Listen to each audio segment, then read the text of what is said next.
الله الرحمن الرحيم. الحمد لله رب العالمين، والصلاة والسلام على سيد الأنبياء والمرسلين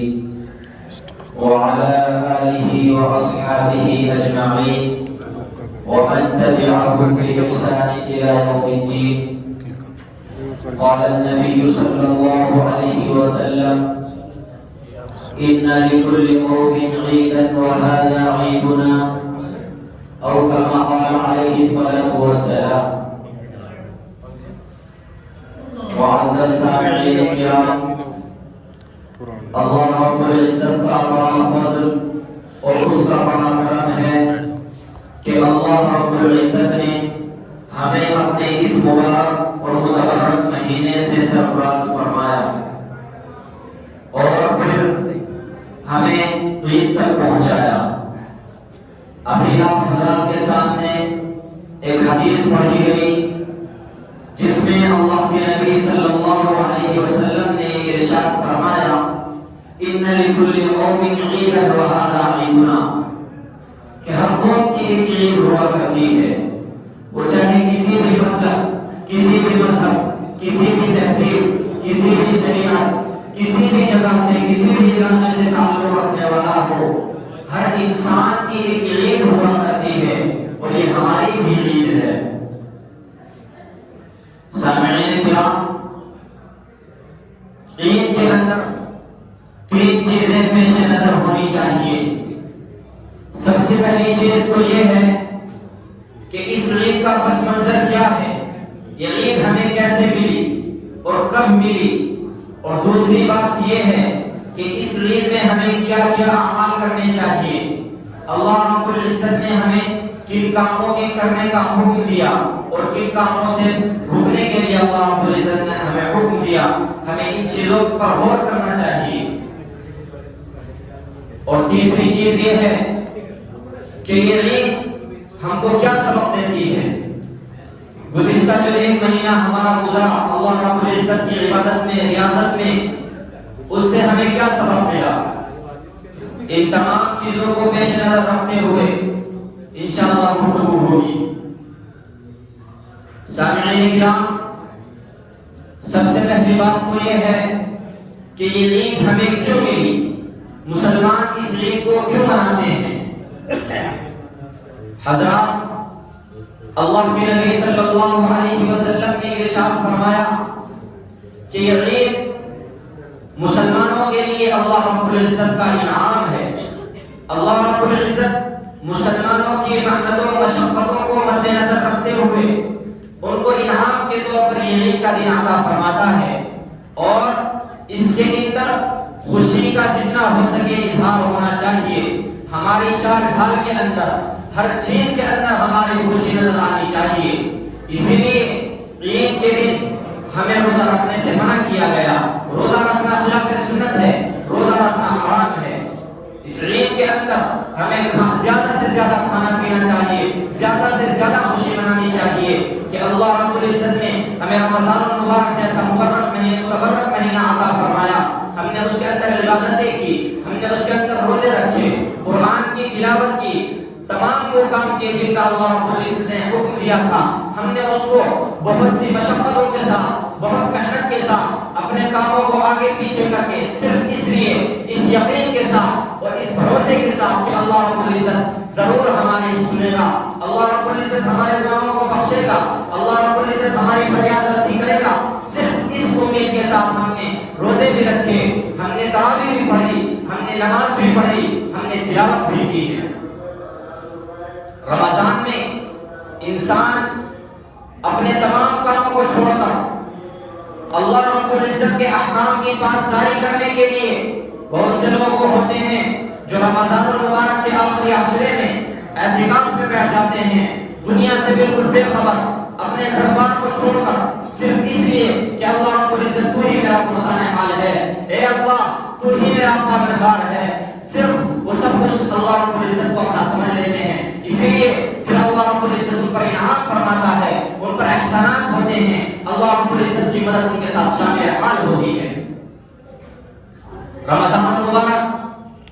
اللہ رب العزت اس کے اندر بندے کو بہت توفیق دیتا ہے. عبادتیں کرنے کی، تلاوت کرنے کی، نماز پڑھنے کی، روزے رکھنے کی، انسان پورے دن بھر روزہ رکھ کر اس کا کلیجہ منہ کو آنے لگتا ہے، بھوک کی شدت، پیاس کی شدت اسے بہت تھکاتی ہے اور اس کو اس بات پر آمادہ کرتی ہے کہ انسان روزہ توڑ دے، لیکن انسان صرف اس یقین کے ساتھ، اس بھروسے کے ساتھ کہ اللہ رب العزت ہماری سنے گا، اللہ رب العزت ہمارے گناہوں کو بخشے گا، وہ اللہ رب العزت کی بارگاہ میں حاضر ہوتا ہے اور کہتا ہے کہ اللہ رب العزت کہ ہم نے تیرے احکام کی پاسداری کی ہے، جیسے تو نے روزہ رکھنے کا حکم دیا تھا ہم نے روزہ رکھا ہے، ہم نے نماز پڑھی ہے، اور پھر پورا دن روزہ رکھ کر شام کو افطار کے بعد جب انسان تھک جاتا ہے، بالکل کچھ کام کرنے کا دل نہیں کرتا، پھر بھی انسان اللہ رب العزت کی بارگاہ میں مسجد میں حاضر ہو کر فرض نماز الگ سے ادا کرتا ہے، تراویح کی 20 رکعت الگ سے ادا کرتا ہے، اللہ رب العزت اس بندے پر رشک کرتے ہیں اور فرشتوں سے کہتے ہیں کہ دیکھو تم نے کہا تھا کہ یہ تو صرف دنیا کے اندر فساد برپا کریں گے، یہ تو صرف دنیا کے اندر خون خرابہ کریں گے، اے اللہ تو کون سی مخلوق کو پیدا کرنے والا ہے، کیا ہم تیری بندگی کے لیے کافی نہیں ہیں؟ اس وقت اللہ رب العزت نے فرمایا تھا انی اعلم ما لا تعلمون کہ میں وہ جانتا ہوں جو تم نہیں جانتے، تمہیں اس چیز کی خبر نہیں ہے جس کو میں دیکھ رہا ہوں۔ اللہ رب العزت فرماتے ہیں دیکھو میرے بندے کو، دیکھو کس طریقے سے میرے حکم کی پاسداری کر رہا ہے، کس طریقے سے مجھے راضی کرنے کے لیے لگا ہوا ہے، رات دن سجدے کر رہا ہے، نمازیں ادا کر رہا ہے۔ نبی کریم صلی اللہ علیہ وسلم کا ارشاد ہے، آپ نے فرمایا کہ عید کے دن فرشتوں کو اللہ رب العزت گلیوں کے چوراہوں پر بھیج دیتے ہیں، فرشتے گلیوں کے دروازوں پر بیٹھے رہتے ہیں اور انسان سے کہتے ہیں کہ اے انسان تو آ جا، اللہ رب العزت نے آج تیرے لیے بخشش کا وعدہ کیا ہے۔ انسان کوئی رمضان مشقتیں برداشت کر کے جب عید تک پہنچتا ہے، نبی کریم صلی اللہ علیہ وسلم نے فرمایا کہ انسان جب عید کی نماز پڑھ کر واپس ہوتا ہے تو اللہ رب العزت اس کے تمام گناہوں کو بخش دیتا ہے۔ اسی لیے اللہ رب العزت نے اس کو انعام کے طور پر یہ عطا فرمایا تاکہ وہ اللہ رب العزت نے جو اس نے اللہ رب العزت کے حکم کی پاسداری کی ہے، اس نے رمضان پر روزے رکھے، مشقتیں اٹھائی، ایک دن اس کے لیے راحت کا دن ہو، اس کے لیے خوشی کا دن ہو، اس کے لیے مسرت کا دن ہو۔ اسی لیے آپ صلی اللہ علیہ وسلم اس دن کے اندر بہت اہتمام فرمایا کرتے تھے، نماز سے پہلے کچھ میٹھا کھا کر مسجد میں آیا کرتے تھے اور اس دن کا بڑی شدت سے انتظار کرتے ہیں، اور ہم بھی ایک مہینہ پہلے سے ہی اس دن کا انتظار کرتے رہتے ہیں کہ عید آئے گی، اس کی تیاریاں ہوتی ہے، بڑے جوش و خروش کے ساتھ ہم تیاریاں کرتے ہیں کہ ہماری عید آنے والی ہے۔ دوسرا نمبر آتا ہے کہ ہمیں اس دن کے اندر کیا کیا کام انجام دینے چاہیے۔ نبی کریم صلی اللہ علیہ وسلم عید کے دن اچھے طریقے سے غسل کیا کرتے تھے، اور جب عیدگاہ جایا کرتے تھے تو ایک راستے سے عیدگاہ جایا کرتے تھے تو واپس دوسرے راستے سے آیا کرتے تھے، اور اگر عید الاضحیٰ ہوتی تھی تو اس کے اندر تکبیر کہتے ہوئے، بلند آواز سے کہتے ہوئے تکبیر جایا کرتے تھے، اور عید الفطر کے اندر لپک کر جایا کرتے تھے مسجد کی طرف، عیدگاہ کی طرف، جلدی جلدی پاؤں بڑھایا کرتے تھے، اور اسی طریقے سے بہترین طریقے سے خوشبو لگا کر صاف کپڑے یا نئے کپڑے پہن کر عیدگاہ کو جایا کرتے تھے۔ لیکن آج ہمارے تہوار کے اندر، ہماری عیدوں کے اندر، ہمارے رمضانوں کے اندر ہم نے ان کے اندر خرافات پیدا کر دیے ہیں، ہم نے خرافات کے اندر اپنی عیدوں کو مبتلا کر دیا ہے، اس کے اندر ہم وہ کام کر رہے ہیں جن سے ہمیں روکنے کا حکم دیا گیا تھا۔ حالانکہ ابھی ہمارے پاس ایک مہینہ گزرا جس کے اندر ہم کو ٹریننگ دی گئی، جس کے اندر ہمیں بتلایا گیا کہ کس طریقے سے تم کو زندگی گزارنی ہے، کس طریقے سے نمازیں ادا کرنی ہے، کس طریقے سے روزے رکھنے ہیں، کس طریقے سے اللہ رب العزت کو راضی کرنا ہے، اپنے نبی کو کس طریقے سے راضی کرنا ہے۔ لیکن جیسے عید کا چاند نظر آتا ہے، انسان خرافات کے اندر مبتلا ہو جاتا ہے، آٹومیٹک اس کی زبان پر گالیاں آنی شروع ہو جاتی ہے، کبھی گانے پڑھنے شروع کر دیتا ہے، اس کے علاوہ مزید خرافات کرتے ہیں۔ لیکن نبی کریم صلی اللہ علیہ وسلم نے فرمایا کہ جو شخص عید کے دن اس طریقے کے امور انجام دے، خرافات کرے، بدعات کی طرف گامزن ہو، اللہ رب العزت کے عذاب کو للکار رہا ہے، اس نے اللہ رب العزت کے عذاب کو دعوت دی ہے، اور یاد رکھیے اللہ رب العزت کے عذاب کو دعوت دینا ہلاکت کا باعث ہے۔ میرے دوستو، تیسرا نمبر آتا ہے کہ عید کا مقصد کیا ہے، یہ ہمیں کیا سبق دیتی ہے، اس سے ہمیں کیا حاصل ہوگا۔ ہمارا جو رمضان گزرا، اللہ رب العزت ہم کو بتلا رہے ہیں اس عید کے ذریعے کہ تم نے رمضان گزارا اللہ رب العزت کے احکام کی پاسداری کر کے، تم نے رمضان کے اندر ان تمام کاموں کو چھوڑ کر رکھا جن کا اللہ رب العزت نے تمہیں حکم دیا تھا، اور تم نے جتنا بھی ہو سکا تم سے اللہ رب العزت کا شکریہ بھی ادا کیا، اور اللہ رب العزت کا خوب اللہ رب العزت کی بارگاہ میں گڑ گڑائے کہ اللہ رب العزت تو نے جس طریقے سے ہمیں رمضان گزارنے کا حکم دیا تھا، جس طریقے سے تو نے ہمیں روزے رکھنے کا حکم دیا تھا، جس طریقے سے تراویح پڑھنے کا حکم دیا تھا، جس طریقے سے نمازیں پڑھنے کا حکم دیا تھا، جس طریقے سے ہمیں اپنے سحر افطار کرنے چاہیے تھے، ہم ادا نہیں کر سکے، ہم اس کا حق ادا نہیں کر سکے، تو اللہ رب العزت فرماتے ہیں کہ کوئی بات نہیں، انسان ہے، انسان سے خطا بھی ہوتی ہے۔ آپ صلی اللہ علیہ وسلم کا فرمان ہے الانسان مرکب من الخطأ والنسیان، کہ انسان خطا کا اور بھول کا پتلا ہے، کہ اس سے گناہ بھی سرزد ہوں گے، اس سے اچھائیاں بھی سرزد ہوں گی، لیکن اب اگر گناہ کر کے انسان گناہ پر اڑ جائے اور ڈٹ جائے اور بار بار اس گناہ کو کرتا رہے تو پھر یہ گناہ اس کے لیے ہلاکت کا باعث ہو جائے گا۔ اللہ رب العزت نے قرآن کریم کے اندر ارشاد فرمایا کہ اگر کسی شخص نے گناہ کر لیا فمن تاب واصلح، اگر پھر اس نے توبہ کر لی، اللہ رب العزت کی بارگاہ میں حاضر ہوا، گڑ گڑایا اور اپنی اصلاح کر لی اور یہ عہد کر لیا کہ آج کے بعد میں یہ گناہ نہیں کروں گا، اللہ رب العزت کے سامنے کہہ دیا اور دو آنسو بہا دیے، تو اللہ رب العزت اس کے اس گناہ کو بخشش کر دیتا ہے اور اس کو معاف کر دیتا ہے، اور رجسٹر سے اس گناہ کو جو لکھا گیا تھا اس کو مٹا دیتا ہے۔ احادیث کے اندر آتا ہے